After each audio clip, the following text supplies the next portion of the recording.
Donc nous saluons tous les saints partout dans le monde. Nous bénissons l'Éternel, notre Dieu, qui nous a encore disposés afin de pouvoir dispenser sa parole par la grâce de Dieu.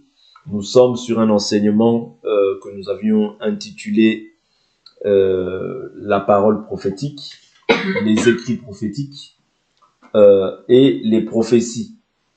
Vous voyez, donc nous avions déjà parlé par la grâce du Seigneur de la parole prophétique et des écrits prophétiques. Nous avions dit qu'il s'agissait de ce qui devait arriver et ce qui allait se faire. Vous voyez, c'est-à-dire qu'il y a des choses qui n'étaient pas encore arrivées et il y a des choses qui devraient arriver. Ok? Et nous avons aussi vu, nous avons commencé à voir quelques aspects aussi qui sont liés à la prophétie. Vous voyez, et qu'il y a plusieurs sortes de prophéties. Ok?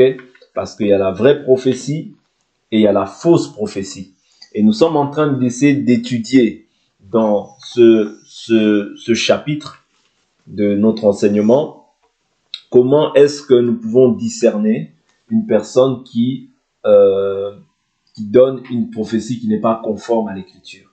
Nous avions dit que, premièrement, la chose qu'il faudrait faire, parce que nous avons vu qu'il y a les prophéties selon leur propre esprit ou selon leur propre cœur. Ça, nous avons vu Ézéchiel chapitre 13 dans son entièreté. Et aujourd'hui, on va voir Jérémie chapitre 23. 23, vous voyez? Donc ça, c'est les gens qui prophétisent selon leur propre cœur ou selon leur propre esprit. Ça arrive, vous voyez? C'est-à-dire qu'il y a des gens qui prophétisent selon leur propre cœur et selon leur propre esprit. Nous, maintenant, la parole de Dieu nous a été donnée pourquoi? Pour pouvoir discerner. Et je vous ai dit que non seulement la prophétie, mais aussi l'enseignement. L'enseignement même, c'est une prophétie. Et tout enseignement, qui que ce soit, on doit examiner. Même Paul, dans Actes chapitre 17, verset 11, il dit les chrétiens de Bérée, ils avaient de bons sentiments.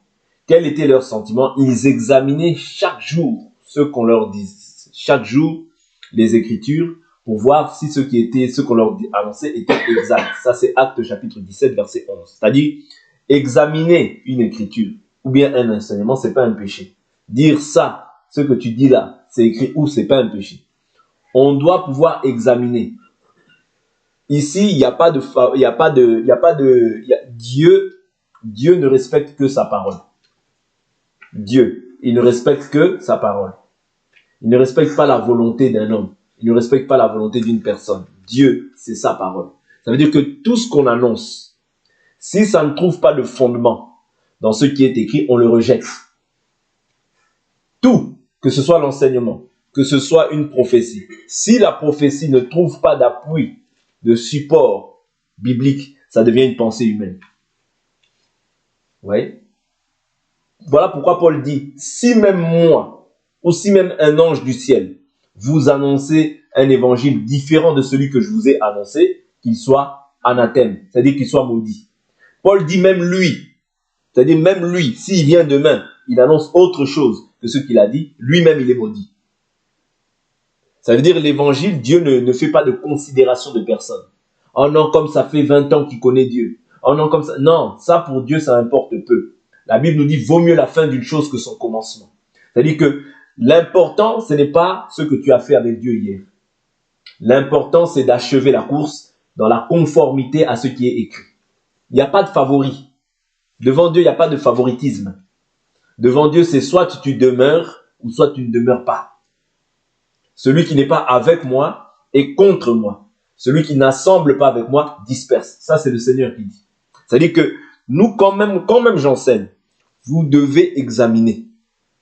Vous devez examiner. Si ce n'est pas conforme, je dois me repentir. Je ne veux pas commencer à dire, oh non, oui, vous voyez. Non, non, non. Si ce n'est pas conforme, ce que je dis, si ce n'est pas conforme, je veux vous demander, pardonnez-moi.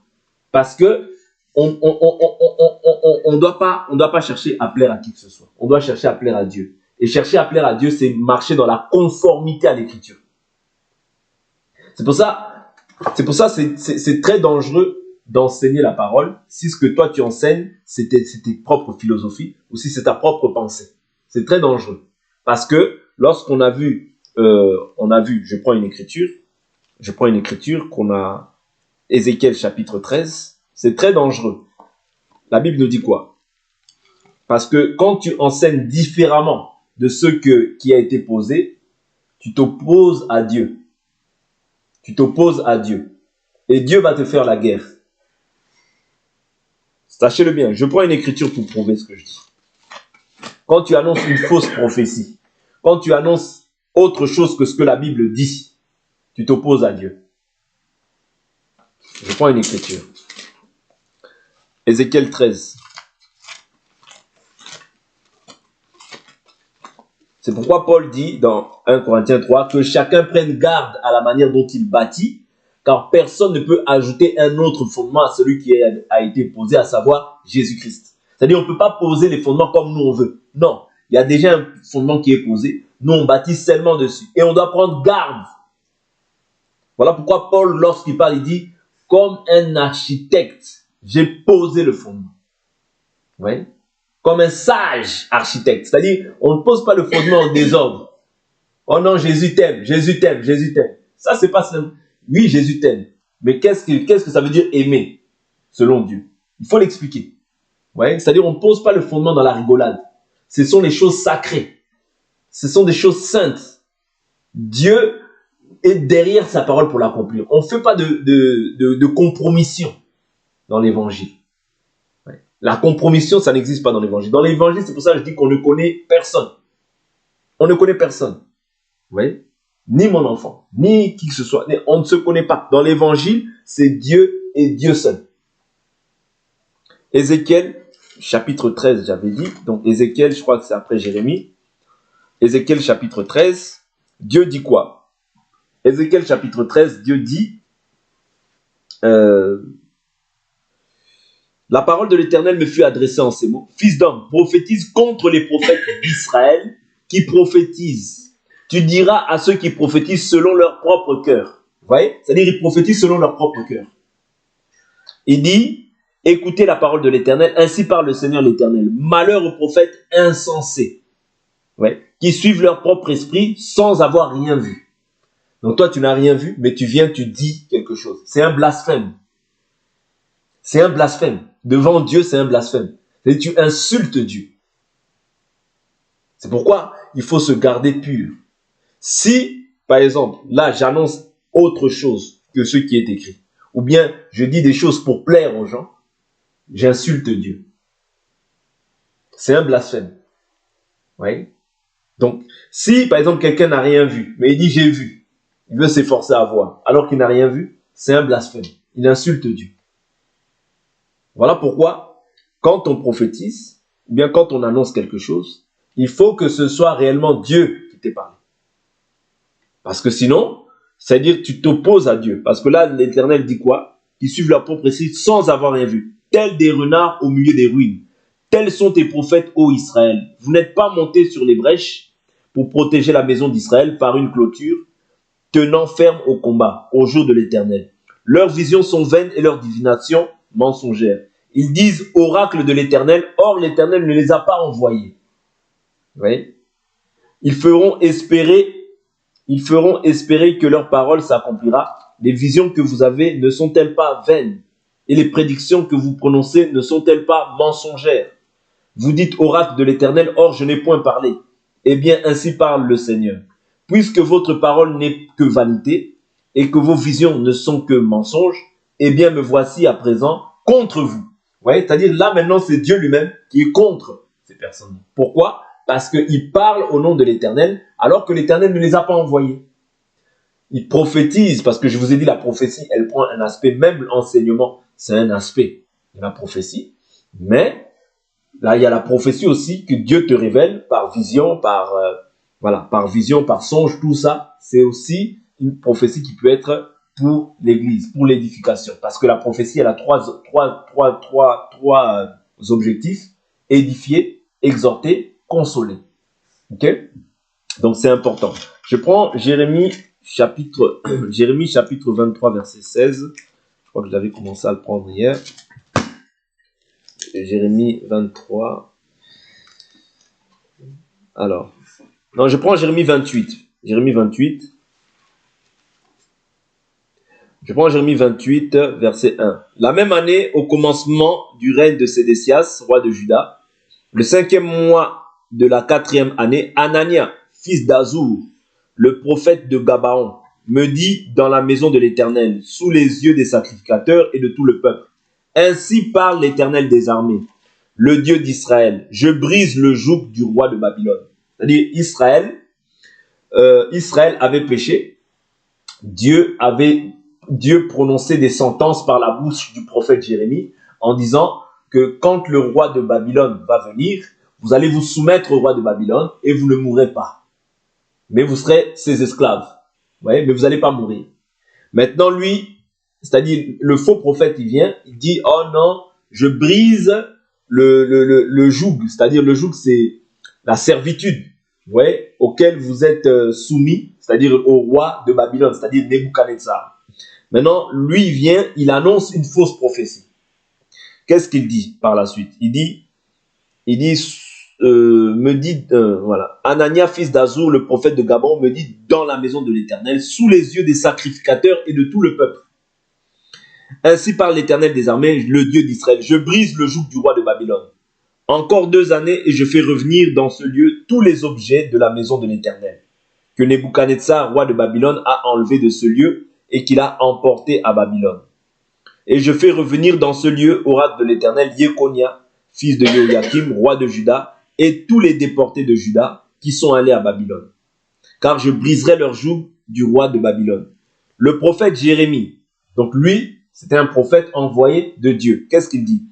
Répondit au prophète Anania, sous les yeux des sacrificateurs et sous les yeux de tout le peuple qui se tenait dans la maison de l'Éternel. Le prophète Jérémie dit, Amen, que l'Éternel fasse ainsi, que l'Éternel accomplisse les paroles que tu as prophétisées, et qu'il fasse revenir de Babylone en ce lieu les objets de la maison de l'Éternel et tous les déportés.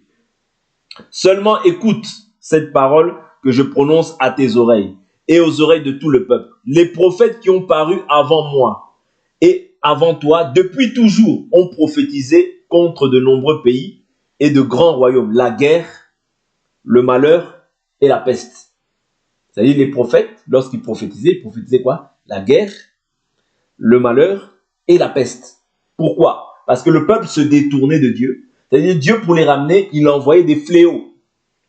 Pourquoi? Par ces fléaux-là, pour qu'ils comprennent qu'ils sont sortis de la volonté de Dieu et qu'ils reviennent à Dieu. Vous voyez? C'était ça le but. C'est pourquoi Dieu suscitait des prophètes. Pour ramener le peuple à l'obéissance des 613 commandements. Maintenant, il dit quoi? Mais si, verset 9, mais si un prophète prophétise la paix, c'est par l'accomplissement de ce qu'il prophétise qu'il sera reconnu véritablement envoyé par l'Éternel.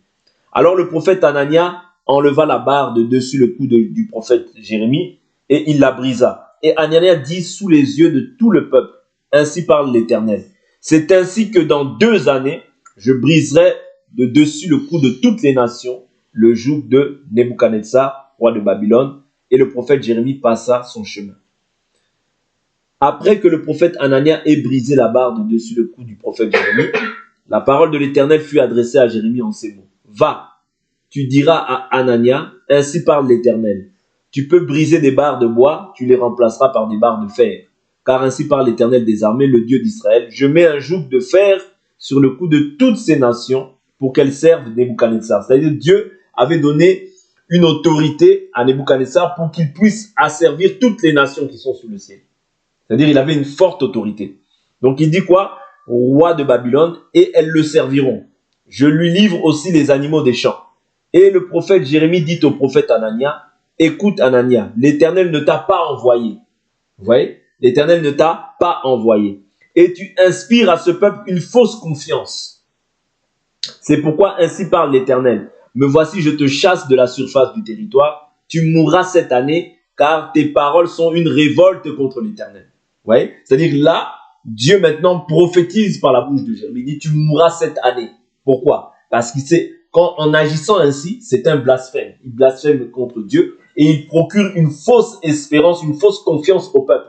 C'est-à-dire parce que le peuple, lorsque le prophète venait, c'était toujours pour le ramener vers Dieu. Et lui, en agissant comme ça, c'est comme si il disait, le peuple continue à vivre comme vous vivez, Dieu est avec vous. Or que non.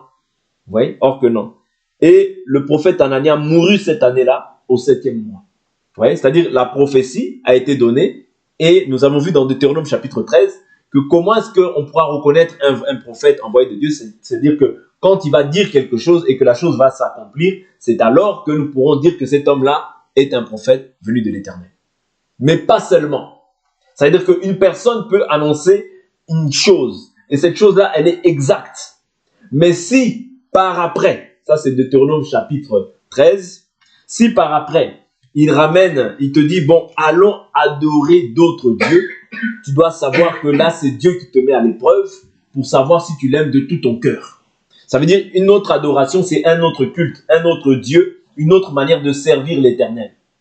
Donc là, tu ne peux pas y consentir et tu dois comprendre que même si la prophétie qu'il t'a donnée juste avant, c'était exact, il t'a dit toutes les choses de ta vie et que c'était bon, mais s'il t'entraîne vers une autre adoration, sache que c'est Dieu qui veut voir si tu l'aimes de tout ton cœur. Voilà pourquoi je dis que la doctrine d'Israël, c'était les 613 lois. La doctrine de l'Église, elle est fondée sur les apôtres et les prophètes. C'est-à-dire, nous avons déjà un fondement. Nous ne pouvons pas renverser ce fondement. Nous ne pouvons pas aller au-delà de ce qui est écrit. Nous devons rester fondés sur Christ. Parce que nous, la Bible nous dit, Jésus dira quoi dans Jean chapitre 17? Il dit, je ne prie pas seulement pour vous les 12, mais je prie pour tous ceux qui croiront en moi au travers de vous. Ça veut dire quand je crois au jour d'aujourd'hui, quand je dis, je suis enfant de Dieu, je crois en Jésus, je dois croire comme les apôtres ont cru. Parce que c'est ça le salut. Jésus a prêché, mais ceux qui n'ont pas pu prêcher comme ça, c'est-à-dire il a déposé, il a donné aux apôtres, afin qu'au travers des apôtres, nous qui venons après eux, que nous puissions croire comme eux ont posé le fondement. Vous comprenez? Ça veut dire, je prends un exemple. Les apôtres ont dit, tu ne consommeras pas le sang. Ouais, vous ne consommerez pas le sang. C'est-à-dire, si quelqu'un vient te dire que toi, tu peux consommer le sang, comprends que c'est un faux. Est-ce que vous comprenez? C'est-à-dire qu'ils ont déjà posé des bases. Par exemple, Jésus a dit, tout est pur pour ceux qui sont purs. Paul dit, tout est sanctifié par la parole de Dieu et par la prière. Si quelqu'un te dit que, oh mais non, ne mange pas le porc c'est pas bon, tout ça, hein, comprends que c'est un faux. Oh non, ne mange pas l'hippopotame.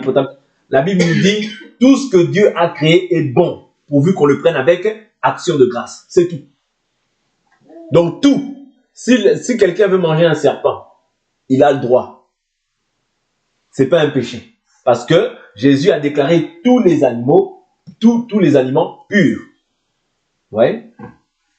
La Bible dit pourvu qu'on le prenne seulement avec action de grâce. Ça veut dire que quand je mange, je rends seulement grâce et c'est pur. Vous comprenez? Donc, si quelqu'un vient et dit que oui, bon, moi, dans notre doctrine, on n'a pas le droit de se marier, comprends que c'est un faux. Selon 1 Timothée, chapitre 4. Vous voyez? 1 Timothée, chapitre 4 nous dit, voilà, c'est-à-dire les fausses personnes qui vont venir avec des fausses prophéties, c'est ces personnes-là. Ne mange pas ça, ne goûte pas ça, ne touche pas ça. Ouais. Ce sont des doctrines et des préceptes humains qui ont pour l'apparence une apparence de piété, mais qui ne servent à rien quant à ce qui concerne l'édification. Ça ne sert absolument à rien. C'est-à-dire, un enfant de Dieu, c'est celui qui est fondé sur ce qui est écrit. Vous voyez? Quand nous croyons, nous devons croire comme les apôtres ont cru. On ne croit pas comme on veut. Oh non, moi je crois comme ça. Moi je crois comme ça. Par rapport à quel fondement? Ouais. Quand je crois, il y a une fondation. Ok? Donc, c'est très important. Pourquoi? Parce que beaucoup de gens vont être inspirés. Ouais. C'est ça que Paul dit dans 1 Corinthiens 14. Il dit, par exemple, quand il parle des femmes, il dit que les femmes se taisent dans les assemblées car il ne leur est pas permis d'y parler. Il dit, si quelqu'un croit être prophète ou inspiré, qu'il reconnaisse que ce que je vous annonce, c'est un commandement du Seigneur. C'est-à-dire que si quelqu'un maintenant dit, oh non, moi, par exemple, moi, une fois, j'ai parlé avec une personne, il me dit, oh non, j'ai reçu une autre révélation de Dieu. Dieu ne peut pas se contredire. Parce que moi, je lui dis, non, la Bible ne permet pas à la femme d'enseigner. Oh non, moi, j'ai reçu une autre révélation. Ça, c'est le diable. Vous comprenez? Ça, c'est le diable. Parce que Paul est clair, si un ange du ciel vient et vous annonce un autre évangile, qu'il soit maudit. Oui. Or, ceux qui ont été voués à la malédiction, ce sont les anges déchus. Autrement dit, qui sont devenus aujourd'hui les démons. Ceux qui ont suivi Satan. Ouais. Donc c'est très important que nous soyons fondés sur Christ, fondés sur la véritable prophétie. Parce que ces écritures-là, c'est une prophétie. L'écriture, c'est aussi une prophétie. Ouais. L'écriture, c'est aussi une prophétie. C'est-à-dire que nous tous, nous devons, quand nous prophétisons en Christ. Ouais, nous prophétisons en Christ. Ok? Et sous la loi, ils prophétisaient par Moïse. Quand je dis par Moïse, ils prophétisaient par l'Esprit de Christ, mais en Moïse. C'est-à-dire c'était par rapport à la fondation déjà qui était posée par Moïse. Mais aujourd'hui, nous, la Bible nous dit, la loi est venue par Moïse, la grâce et la vérité sont venues par Jésus-Christ. C'est-à-dire, nous, aujourd'hui, nous prophétisons par Jésus-Christ. Parce que, au temps de la loi, le nom de Dieu n'était pas révélé. On l'appelait El Shaddai, on l'appelait Yahweh, tout ça. Mais son nom n'était pas révélé. Aujourd'hui, nous, son nom nous est révélé. Donc, tout ce que nous faisons, nous le faisons au nom de Jésus-Christ, en rendant grâce à lui par Dieu le Père. Selon que la Bible nous dit. Okay? Nous ne faisons pas des choses selon nos raisonnements. D'ailleurs, nous renversons les raisonnements, les hauteurs et toute pensée qui s'élève contre la connaissance de Dieu. Ok? Maintenant, je prends 2 Chroniques. Donc là, on va voir les prophéties, un esprit de mensonge dans la bouche des prophètes. 2 Chroniques 18, 1, 27. Ouais, 2 Chroniques 18, 1, 27. 2 Chroniques 18, 1, 27. Je ne vais pas tout lire parce que ça va être long. 2 Chroniques 18. Donc ici, on voit Josaphat qui vient voir Akab parce qu'ils étaient alliés par mariage. Et qu'est-ce qui se passe? Il lui demande d'aller en guerre avec lui. Okay? À Ramoth, pour prendre Ramoth en Galade, qui appartient à Israël. Donc, qui appartenait à Israël et qui avait été pris. Au verset 4, la Bible nous dit, puis Josaphat dit au roi d'Israël, consulte maintenant, je te prie, la parole de l'Éternel, le roi d'Israël. Le roi d'Israël rassembla les prophètes au nombre de 400 et leur dit, irons-nous au combat vers Ramoth en Galade ou dois-je m'en abstenir? Ils répondirent, monte et Dieu la livrera entre les mains du roi. Ça, c'était les 450 prophètes qui étaient là. Mais malgré les 450 prophètes qui étaient là, Josaphat a toujours dit, mais est-ce qu'il n'y a pas un autre prophète parmi eux? Ouais. Mais Josaphat dit, n'y a-t-il plus ici aucun prophète de l'Éternel par qui nous puissions le consulter? Le roi d'Israël répondit à Josaphat, il n'y a plus qu'un seul homme par qui l'on pourrait consulter l'Éternel, mais je le déteste, car il ne prophétise rien de bon sur moi. Pourquoi il ne prophétise rien de bon? Parce que Akab était déjà un roi impie. C'est-à-dire il s'était déjà détourné de la volonté de Dieu. Ouais, et il adorait les faux dieux. Il adorait les dieux de sa femme. Ouais, les dieux de Baal, tout ça. C'est-à-dire qu'il avait déjà adopté d'autres dieux. Une autre manière de vivre. Et aujourd'hui, ces choses-là sont répandues à la surface de la terre. Les gens disent Jésus, mais derrière, ils vivent selon leur volonté. Les gens disent Jésus, Jésus, Jésus. Ils disent je suis chrétien, mais leur manière de vivre, leur manière de se comporter n'atteste pas qu'ils sont de Jésus. Vous comprenez? C'est-à-dire c'est ça aujourd'hui. C'est-à-dire qu'on est en plein dedans. Vous voyez? C'est-à-dire les gens adoptent d'autres dieux. Or, il ne faut pas qu'il en soit ainsi. Parce que Dieu est jaloux de l'esprit qu'il a fait habiter en nous. Ouais. Dieu dit, il aime jusqu'à la jalousie de l'esprit qu'il a fait habiter en nous. Nous ne pouvons pas être en Jésus et emprunter les doctrines des nations pour les ramener dans les choses saintes. Ça, c'est le feu étranger. C'est comme on voit des gens qui viennent prier Jésus, des hommes, mais qui ont des nattes, qui ont des mèches, des hommes qui prêchent, mais qui sont là, qui servent Dieu, mais aujourd'hui, c'est devenu un peu comme à la mode. Non, nous ne pouvons pas nous conformer au siècle présent. Oui, nous ne pouvons pas, parce que la Bible nous dit, les efféminés n'hériteront pas le royaume des cieux. Oui, nous ne pouvons pas. Une femme ne peut pas aussi avoir les cheveux courts. Parce que 1 Corinthiens 11 nous dit, c'est une honte pour une femme d'avoir les cheveux courts. Mais c'est une gloire pour la femme d'avoir des longs cheveux. Vous voyez? C'est-à-dire qu'une femme doit garder ses cheveux. Parce que c'est une gloire. Ouais, c'est une gloire pour la femme. Oh non, moi je coupe mes cheveux comme Rihanna. Non, nous on n'imite pas le monde. Nous on est de Dieu. On est de Dieu, on ne coupe pas les cheveux quand tu es une femme. C'est une honte, c'est anti-biblique. C'est anti-biblique. Vous voyez? Oh mais non, non, nous sommes de Dieu. Si nous sommes de Dieu, marchons comme Dieu veut. Vous voyez? Nous ne pouvons pas faire comme le monde. Oh, un peu avec Jésus, un peu avec le monde. Un peu avec Jésus, un peu avec le monde. Jésus ne peut pas être... Il va te vomir. Dieu est saint. Oui. Dieu est saint. Nous servons un Dieu saint, pur. Ouais. Dieu ne va pas accepter tes caprices. Parce que toi, tu veux. Non, mais moi, bon, moi. Non, Dieu est saint.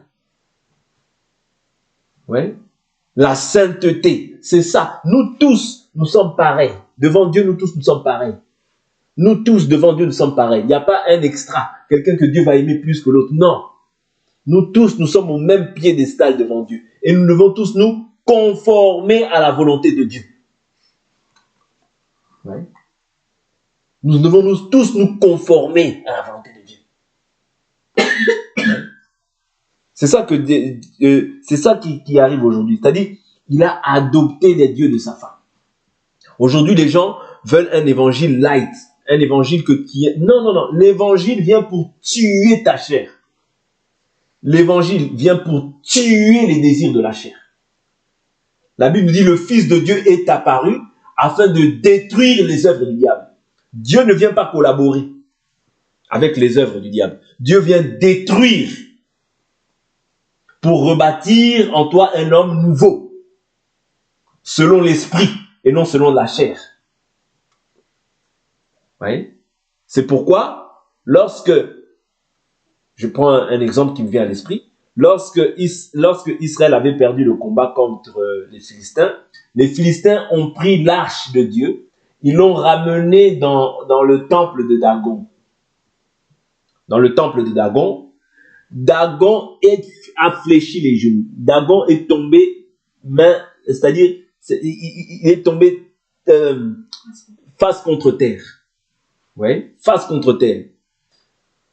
Parce que la Bible dit, tout genou fléchira, toute langue confessera que Jésus-Christ est Seigneur. Devant Dieu, on s'incline, on s'abaisse.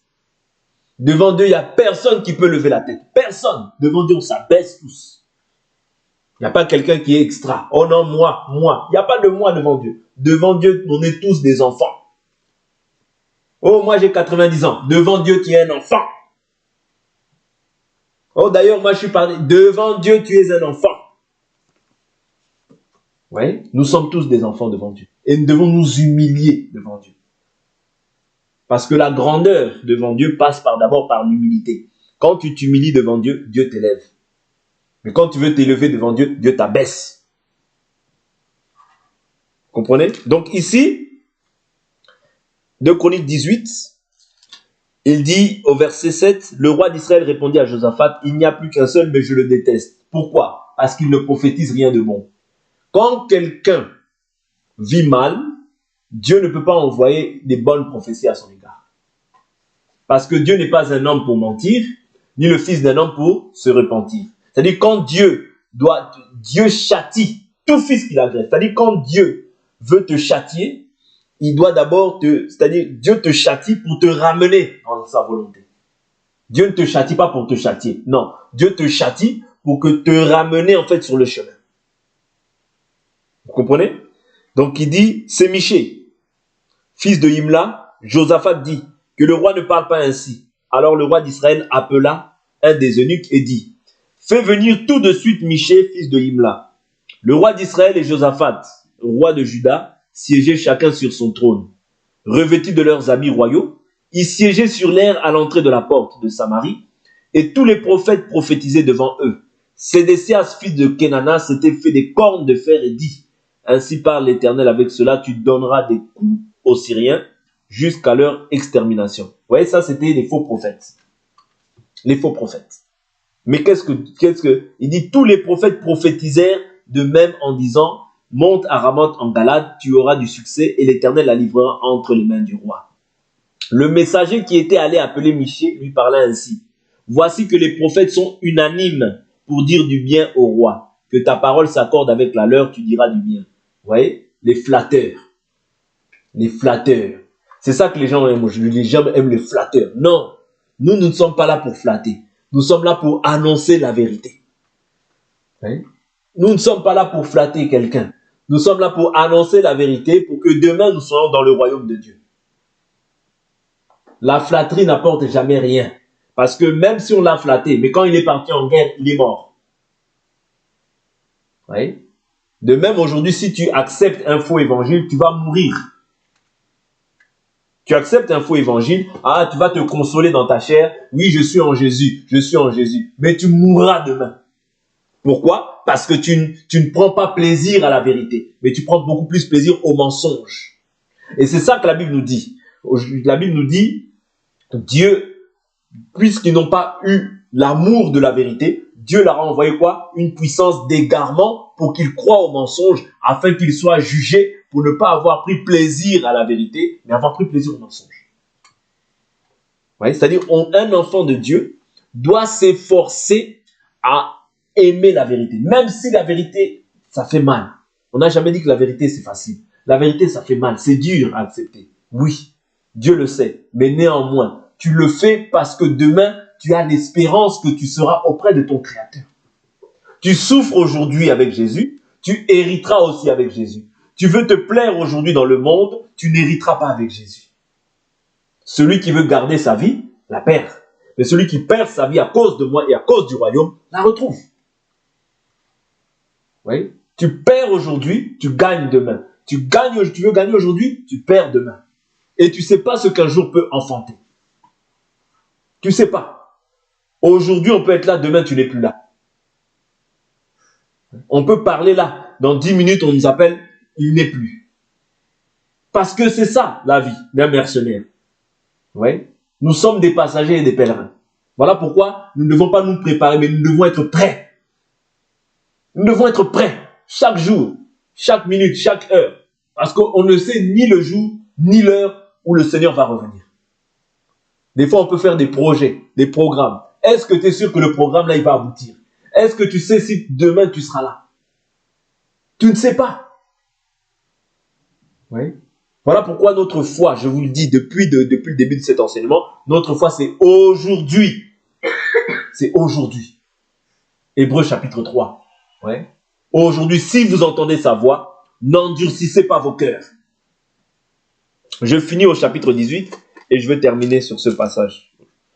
Donc, il dit, ils sont tous unanimes. Donc, c'est des flatteurs. Verset 11, il dit, Michée répondit, l'Éternel est vivant. Ce que dira mon Dieu, je l'annoncerai.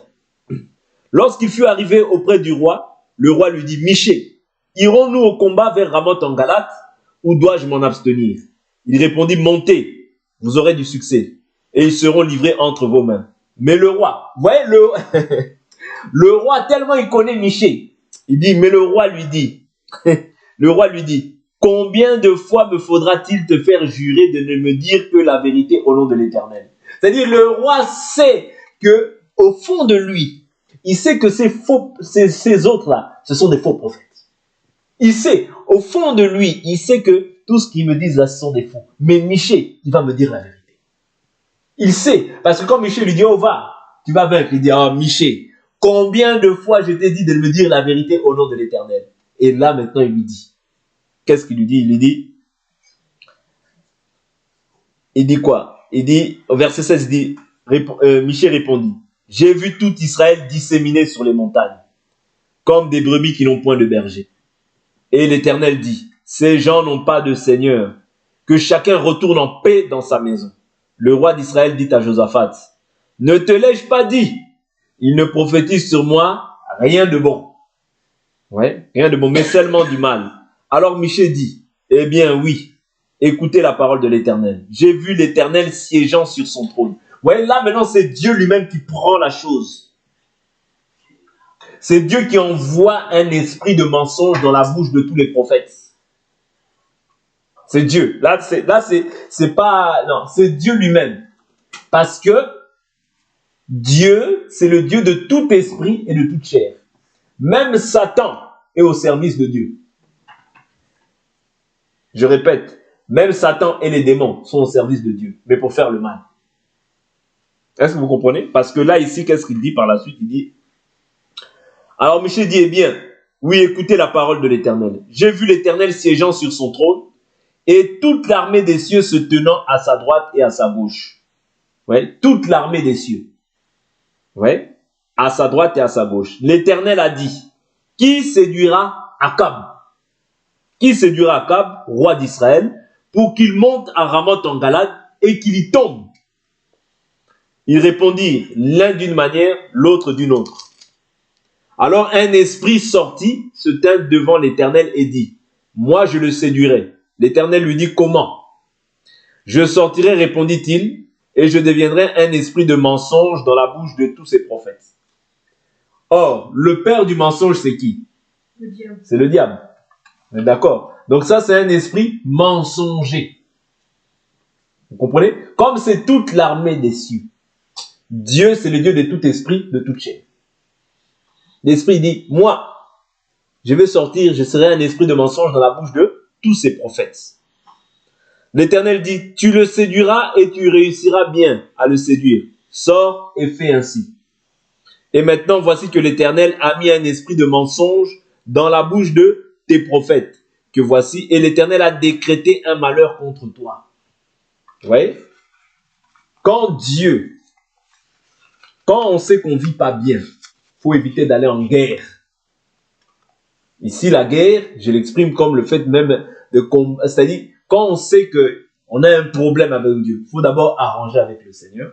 Une fois que tu as bien arrangé avec le Seigneur, là, tu peux aller faire, même prier, même faire des prières de combat, d'autorité, tout ça, tu peux le faire. Mais quand tu sais que tu ne vis pas bien, quand tu sais que tu as des problèmes avec Dieu, parce que Élie le sacrificateur, il dit, si un homme a un problème avec un homme, Dieu va intervenir. Mais si un homme a un problème avec Dieu, qui va intervenir? Quand tu as un problème avec Dieu, c'est Dieu maintenant qui te prend entre ses mains et c'est Dieu maintenant qui va se charger de toi. C'est grave. Vous comprenez? D'où l'importance de pouvoir d'abord arranger avec le Seigneur. Mais là, Dieu avait décrété déjà un malheur. Pourquoi? Parce que Akab avait multiplié les actes d'oppression. Il avait tué Naboth de Jezreel. Ouais, il a tué Naboth de Jezreel. Il a adopté les dieux de Baal, les dieux de sa femme. Vous voyez, il a multiplié les actes de méchanceté. Et cela, ça a fait que Dieu puisse maintenant se charger d'Akab, qu'il puisse décréter un malheur sur sa vie. Et qu'est-ce qu'il dit? Il dit, alors Sédécias, fils de Kenana, s'approcha, frappa Michée sur la joue et dit, par quel chemin l'Esprit de l'Éternel est-il sorti de moi pour te parler? Michée répondit, tu le verras bien le jour où tu iras de chambre en chambre pour te cacher. Le roi d'Israël dit, prenez Michée, emmenez-le vers Amon, chef de la ville, et vers Joas, fils du roi. Et vous direz ainsi par le roi, mettez cet homme en prison et ne lui donnez que la portion congrue de pain et d'eau. Vous voyez, malgré que le roi savait que celui-là, il disait que la vérité, parce que ta conscience te témoigne. Ta conscience te témoigne. Parce que malgré qu'il y avait les 450 qui ont défilé, qui ont prophétisé, mais pour autant, il a dit non, il y en a un autre qui est là. Mais il ne prophétise rien de bon. Et quand il est parti en guerre, malgré cela, il est mort. Pourquoi? Parce que la prophétie, c'était des prophéties mensongères. C'est-à-dire, Dieu lui-même s'était chargé d'envoyer un esprit de mensonge dans la bouche de tous les prophètes. Voilà pourquoi à toute prophétie, quand quelqu'un vit mal, et que tu vois que les gens lui prophétisent que du bien, c'est des fausses prophéties. Je répète, quand quelqu'un vit mal, quelqu'un vit dans le péché, mais les gens viennent lui prêcher, par exemple, des prophètes ou bien des gens qui ont le don de prophétie, viennent lui annoncer simplement des bonnes prophéties à son égard, sache que ce sont des fausses prophéties. Parce que quand tu es un enfant de Dieu, ce qui va nous prouver que tu es un enfant de Dieu, quand tu fais le mal, Dieu doit te frapper. Dieu doit te corriger pour te ramener. Sinon, tu es un fils de la perdition déjà. Parce que quand on peut pas te prophétiser, Dieu ne peut pas prophétiser du bien alors que toi tu fais le mal. Non, c'est pas possible. Si toi, tu te comportes mal, si tu agis mal, Dieu doit prophétiser pour te ramener. Ouais. Dieu doit te chicoter pour te ramener sur la voie. Ouais. Mais si tu vois les gens qui sont toujours tout autour des gens qui marchent mal, ça veut dire eux aussi, c'est une caverne de démons. Ouais. Les gens se réunissent pour être pires et non pour être meilleurs. Or, nous, quand nous nous réunissons, c'est pour qu'il y ait la sainteté au milieu de nous. C'est pour qu'il y ait la pureté au milieu de nous. C'est pour que le mal soit éloigné de nous. Ouais. Le mal ne puisse pas, le mal ne peut pas être une vie pratique au sein de l'Église. Non. Le mal doit être chassé au milieu de nous pour que la gloire de Dieu soit manifeste. Parce que s'il y a le mal, Dieu ne peut pas être glorifié. Ouais. Parce que l'Écriture nous dit, si nous disons que nous sommes en lui et que nous marchons dans les ténèbres, nous mentons, la vérité n'est pas en nous.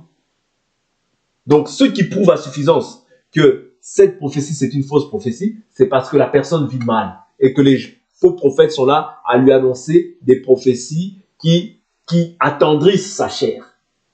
Ouais. Or, il faut aimer la vérité. Voilà pourquoi quand tu aimes la vérité, tu seras prêt à entendre même les reproches du Seigneur pour te repentir. Mais quand tu n'as pas l'amour de la vérité, tu vas chercher à ce qu'on te dise des choses qui vont flatter ton ego. Or, ce n'est pas ça la volonté de Dieu. Pour être sauvé, il faut accepter d'entendre des choses des fois qui sont désagréables même pour toi-même. Ouais, qui ne vont pas dans ton sens, mais qui vont dans le sens de Dieu parce que Dieu veut te sauver. Et pour te sauver, ce n'est pas facile. Le salut n'est pas facile. Donc, pour te sauver, il faut marcher d'une manière qui est digne du Seigneur afin de lui plaire à tous égards. Et cela, ce ne sera pas sans embûches. Il y aura des embûches, il y aura des combats, il y aura des luttes. Ouais. Et il y aura même des choses des fois qui vont te déplaire. Mais tu dois l'accepter pour la gloire de Dieu. Tu dois l'accepter pour la gloire de Dieu. Parce que nous sommes des enfants auprès du Seigneur. Et le Seigneur a des projets de paix et non de malheur. Quant à nous maintenant, de nous sanctifier davantage afin que Dieu soit glorifié dans tout ce que nous entreprenons. Pour aujourd'hui, on s'arrête là et on va continuer demain par la grâce du Seigneur. On va prier au nom de Jésus-Christ.